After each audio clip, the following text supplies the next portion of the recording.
Welcome to Layn Turo University. My name's Conrad. Layn. The more cars you have, and I definitely know from personal experience, my cars have been growing. The more cars you have, the easier it is actually to deliver. Oftentimes, unless you have a full staff or say someone else, a partner working with you or a family or friend that's working with you or on your behalf, oftentimes it can become very hard being one person delivering cars, especially when you have multiple deliveries, maybe for the same day, same time. It becomes very hard, but definitely possible. But the more cars you actually get, the more cars you actually are able to deliver, but the easier it actually becomes. When you only have one car, once you drop that car off, you usually don't have no ride back. You have to figure out maybe taking an Uber or Lyft, catching a bus, train, having a friend, spouse, significant other, brother, sister, friend, whoever, colleague or partner, business partner, to pick you up and drop you off typically. That can become pretty costly and sometimes not worth it. But if you're trying to keep all the money yourself and not wanting to pay an employee or paying someone just to pick up and drop you off or paying for Uber and Lyft or unnecessary fees, I would strongly encourage as you build your fleet, you can first thing, when you build your fleet, you have multiple cars. So what this does, for example, instead of having one car only, say you have even just two cars, right?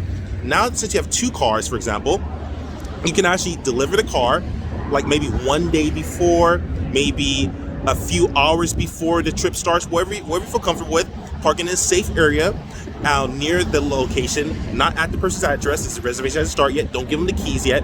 Park it maybe one street over or somewhere else where you can definitely find out that you can park, but do your own due diligence. Don't blame me. Figure out if you can park there or not. Park one street over, park at another street, park at maybe a parking lot near there if you want to pay for that, or somewhere else near the current pickup address. So if you're delivering to someone's address, don't drop it off at their house, but drop it off maybe on the next street over. Park it there.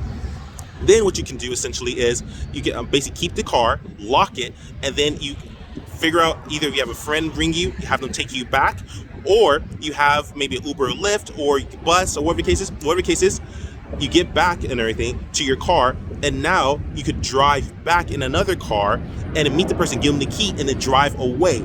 Yes, you actually had to use an Uber or Lyft or some other form of transportation to leave the car, because you have to get back to your other car, right?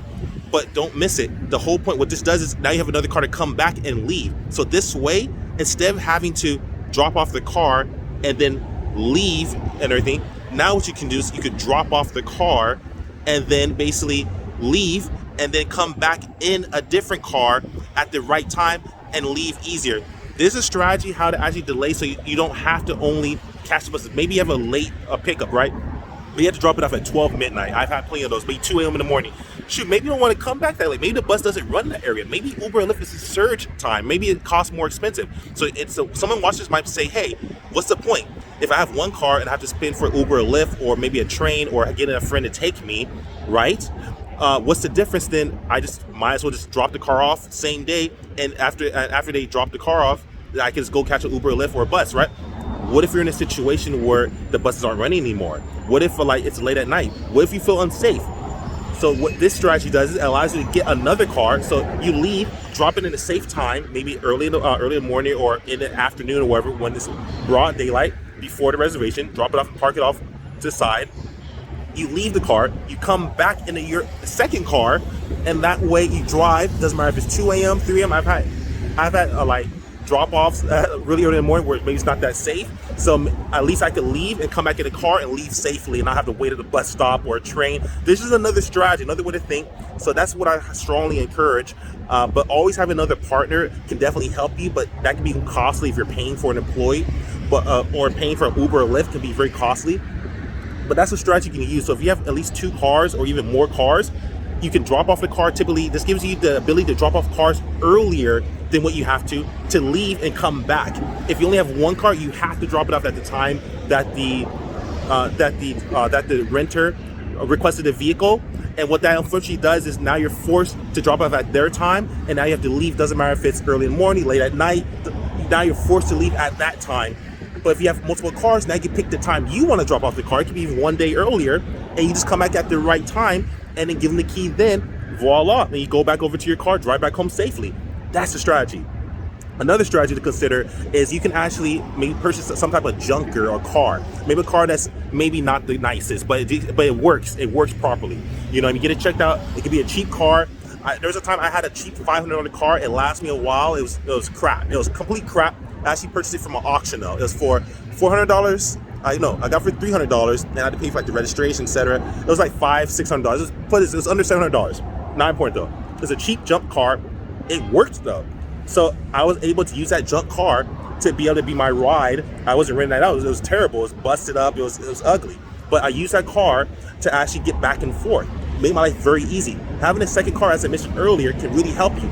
This doesn't have to be a car you even rent out. This could be your car that you use to drive to drive back and forth after you drop off your original car. It's just another strategy, people. Because it gets really hard for people that are doing this by themselves, and you have to start thinking of strategies on how to actually deliver your car, but get back in a safe and efficient manner. That's the point, though.